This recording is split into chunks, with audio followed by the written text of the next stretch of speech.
Rye Lane is the romantic comedy that I have been waiting for.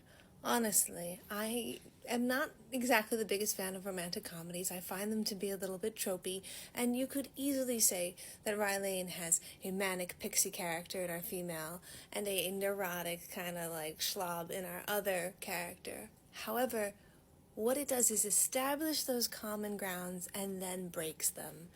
And that brings me to the most interesting trivia about Rye Lane, which is it has a cameo by Colin Firth. They approached him and said, we love all of the quintessential romantic comedies that you did at the early aughts. Love Actually, Bridget Jones's Diary, the list goes on, obviously. We want to make a romantic comedy, but we kind of want to both be a send up, both be positive about where we came from and go forward in a different direction. And Colin Firth was like, yeah, sign me the hell up for that. I will do the smallest cameo, almost no lines in this as a joke.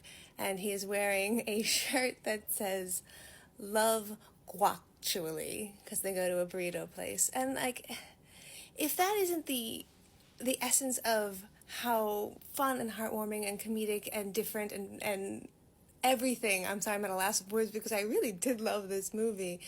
Rye Lane is, I don't know. I mean, I'm a real cynic, and I was won over by this. Not only do you get a good script, you get something that's visually stunning as well. The cinematography on this is really on point.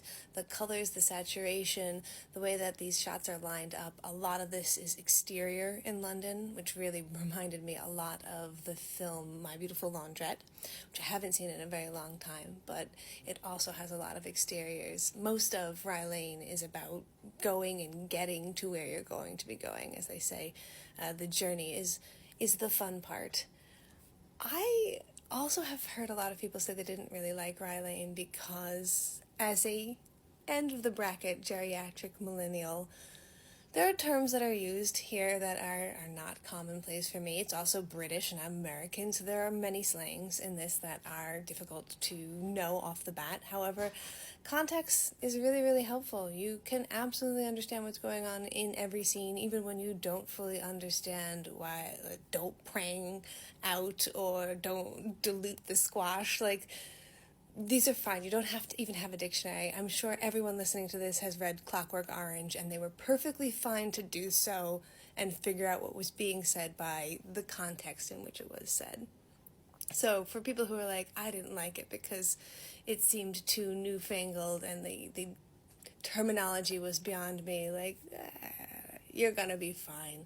Watch this movie. It's really, really good. It's really, really refreshing.